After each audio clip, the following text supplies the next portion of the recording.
El petróleo venezolano llegó a $10, pero estamos preparados, nos hemos entrenado y a Venezuela no la detiene ni petróleo a 10 ni a -10.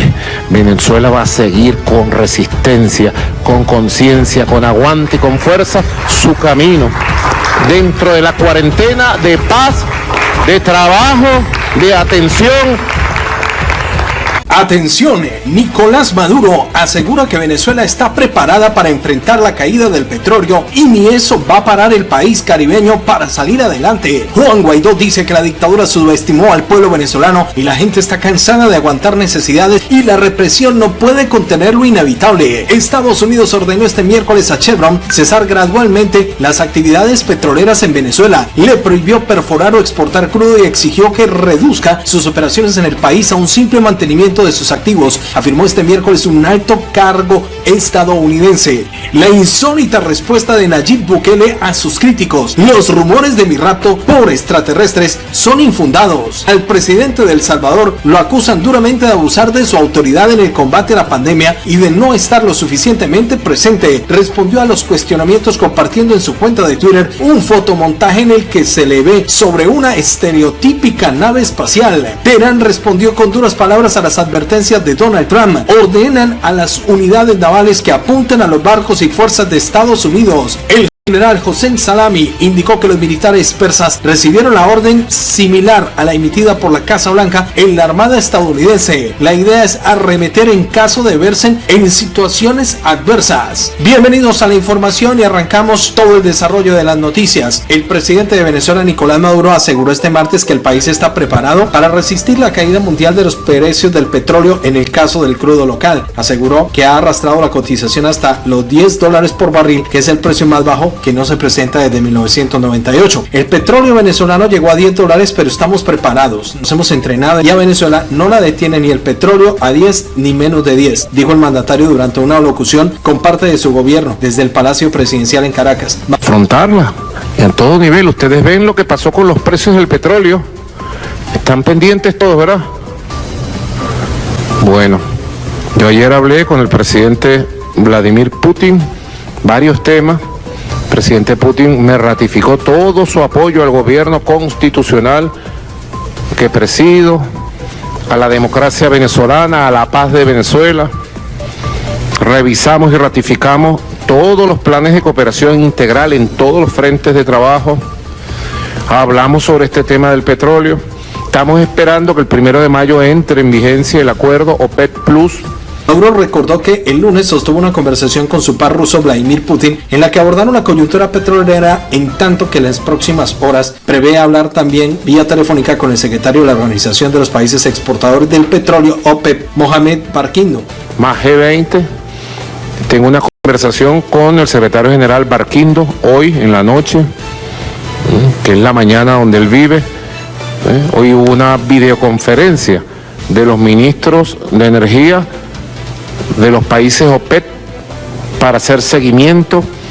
Bueno, pero el petróleo el petróleo de Estados Unidos, por primera vez en la historia de 150 años, tuvo valor negativo. El gobernante dijo que se produjo una videoconferencia en la que participaron los ministros de energía de la OPEP y que se mantiene a la espera en la entrada de vigencia este próximo 1 de mayo del acuerdo de reducción de la oferta mundial del crudo. Eso es increíble, o sea, los Estados Unidos tienen que pagarle a la persona que se va a llevar el petróleo.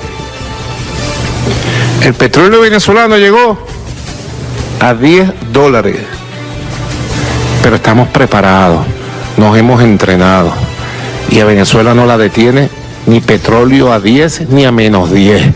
Venezuela va a seguir con resistencia, con conciencia, con aguante y con fuerza su camino dentro de la cuarentena de paz, de trabajo, de atención.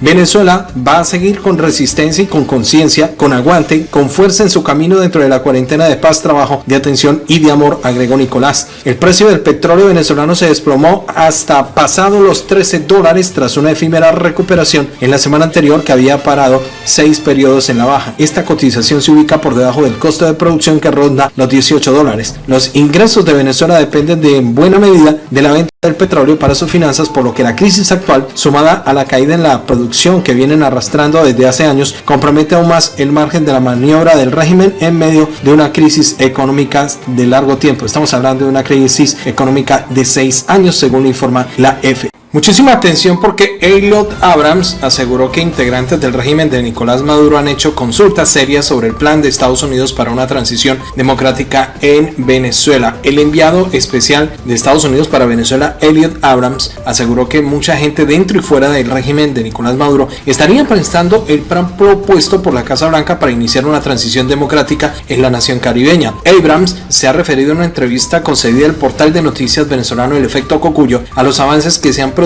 desde que Estados Unidos lanzó su hoja de ruta para Venezuela. En el marco para una transición democrática en Venezuela implica que tanto Maduro como el presidente encargado Juan Guaidó se aparten para dar paso a un gobierno de transición que guíe al país hacia las elecciones presidenciales y parlamentarias libres en un plazo de 6 a 12 meses. El emisario de Estados Unidos se ha rehusado a dar nombres, pero aclaró de que se trata de mucha gente dentro y fuera del régimen que han empezado a hacer preguntas a Washington, tales como la composición del Consejo de Estado, gobierno de transición, cuándo irán a las urnas, preguntas serias que nos indican que han leído y pensado, remarcó el funcionario de los Estados Unidos. Interrogado sobre la posibilidad de reactivar las negociaciones entre gobierno y oposición, Abrams ha considerado que si el régimen está dispuesto a negociar en serio, se podrían reanudar. Creo que vale la pena hacerlo, dijo Abrams, y hay que preparar muchas cosas para que el gobierno de transición sostuvo. Sin embargo, ha sido enfático al afirmar que la salida de Maduro es una condición sine qua non, recalca que lo último en que están dispuestos a hablar con el presidente venezolano es su salida de Miraflores. Incluso le han sugerido exiliarse a Cuba, Rusia o Turquía, países sin tratado de extradición con los Estados Unidos. Además, ha recordado que las opciones militares existen, aunque al mismo tiempo ha confiado en que la creciente presión sobre Maduro, debido al agravamiento de la caída económica por la caída del precio, el hecho de que Rusia y China no enviaron ni un centavo a Venezuela el año pasado, así como el proceso de combate frente a la pandemia, hacen que la negociación sobre el plan propuesto sea más posible ahora que nunca. La posibilidad de reactivar la mesa de negociaciones que se frustró el año pasado tras meses de conversaciones entre gobierno y oposición en Oslo y Barbados han resurgido a raíz de una información de la agencia de noticias Reuters, según la cual ya hay un diálogo secreto entre las partes, ante el convencimiento de que solo un acuerdo nacional logrará mitigar el impacto que en estos momentos tiene la crisis de salud en Venezuela. En las últimas horas, el fiscal Tarek William Saab ha venido a reforzar esta teoría al decir en un contacto con Venezolana de Televisión que nunca ha dejado de existir comunicación directa entre los factores de la oposición y el Estado venezolano, incluso ahora en medio de esta crisis. Además, Luis Parras y otros sectores de la oposición también se han mantenido en conversaciones. No puedo declarar o adelantar datos sobre lo que ocurre, pero el enlace, la conversación se mantiene, ha dicho, aludiendo al presidente de la Asamblea Nacional elegido por el chavismo y la oposición disidente. El gobierno mantiene un diálogo con la oposición minoritaria que representa a Parra desde el pasado mes de septiembre. Desde entonces, Maduro ha intentado persuadir la oposición mayoritaria de Guaidó para que se siente a la mesa de las negociaciones, pero se ha negado. Guaidó ha asegurado que la información de Reuters es falsa, la alternativa democrática está unida en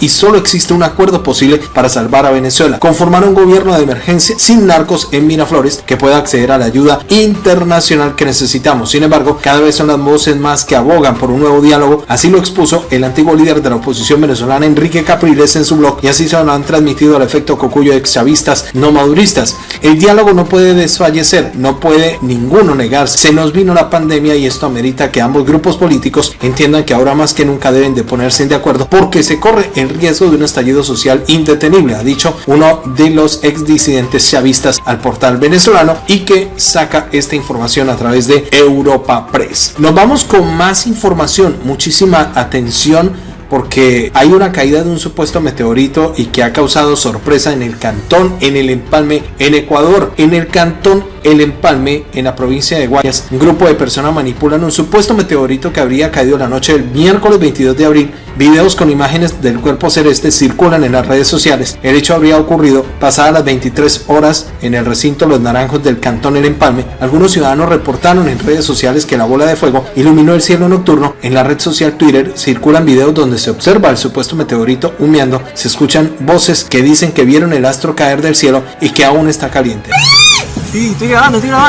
Uy, ¿qué es eso? Cayó un ovni aquí en la parroquia Guayas. Uy, se está yendo la luz a cada rato.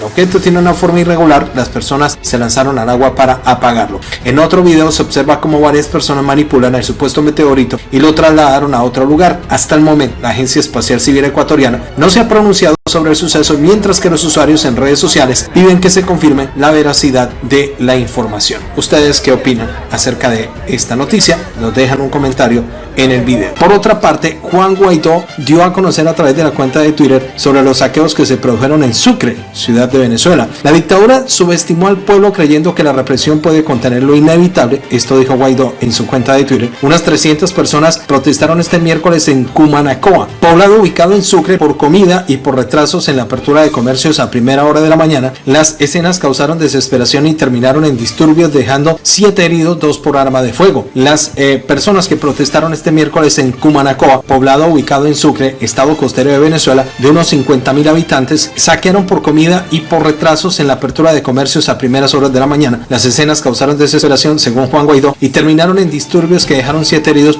2 por arma de fuego. 3 hombres, 2 mujeres y 2 adolescentes fueron heridos, detalló el diputado opositor Robert Alcalá, destacando que 2 fueron baleados, presuntamente por efectivos de la Guardia Militarizada Nacional que controlaban la revuelta. Hay 6 comercios sacados, dijo el parlamentario a el portal de la AFP. Juan Guaidó, por su parte, el presidente encargado de Venezuela y líder de la Asamblea Nacional, también se pronunció en Twitter diciendo: a la dictadura se le vienen encima las consecuencias de sus mentiras. Han subestimado al pueblo creyendo que la represión y el miedo pueden contener lo inevitable. El gobierno de emergencia nacional sin los usurpadores es urgente. De acuerdo con Provea, la ONG defensora de los derechos humanos, los involucrados protestaban por el alto costo de vida y la escasez de gasolina, agudiza durante la emergencia por el nuevo brote que se ha presentado en Venezuela y que tiene en crisis la salud. Fui a hacer un mercadito y la gente se lanzó por las calles a saquear. No se puede estar en cuarentena pasando necesidad, comentó a la AFP Domingo Sánchez, técnico de teléfonos celulares que quedó atrapado dentro de los disturbios. El país acata desde marzo la cuarentena que hacen cumplir las fuerzas de seguridad para evitar la propagación del COVID, que llegó a una Venezuela con hiperinflación y servicios públicos colapsados. No tenemos ni gas, no tenemos agua, no tenemos comida, no hay gasolina, enumeró Freddy Mango,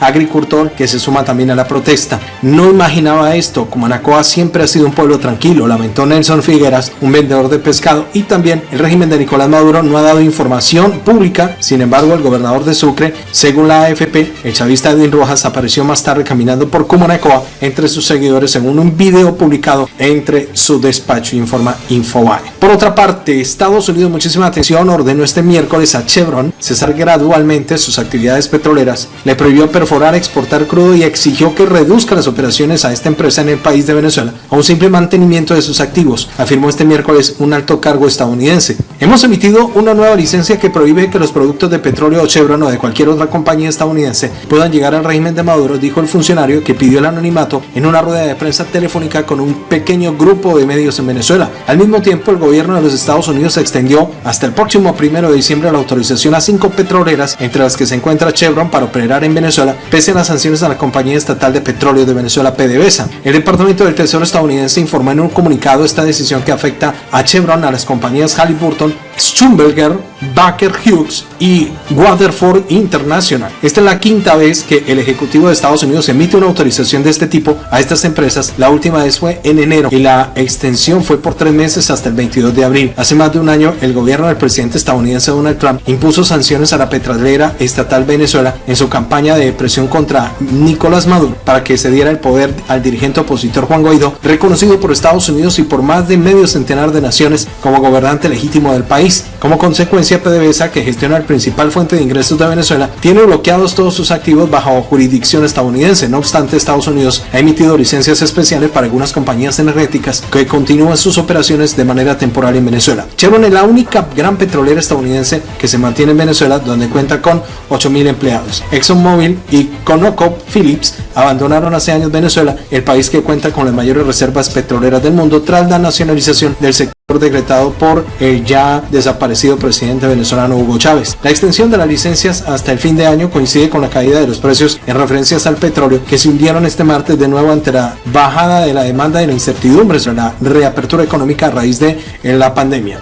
y ante la posibilidad de que las instalaciones del almacenamiento de crudo se queden sin espacio. Nayib Bukele, en una situación simplemente presente, respondió a los cuestionamientos compartiendo en su cuenta en Twitter, escuchen bien, un fotomontaje en la que se ve a él sobre una nave espacial estereotípica. Nayib Bukele es sin duda el presidente que lleva más lejos lo que es el uso de las redes sociales, especialmente Twitter, en la política latinoamericana, y no solo impuso como su medio predilecto para comunicarse públicamente, sino que este lo ha convertido en su principal medio para gobernar, al punto de que sus ministros y las fuerzas de seguridad responden a las órdenes emanadas en sus tweets como si fueran los decretos. El avance de la pandemia exacerbó muchas de las prácticas por las que Bukele era criticado, como ignorar los poderes legislativos y judiciales dentro y fuera del país, así como lo calificaron de autoritario. Entre las medidas se destaca la capacidad de las fuerzas de seguridad de efectuar arrestos discrecionales a personas que concluyan y que no tienen motivo válido para estar fuera de sus casas. En paralelo, líderes opositores también le critican,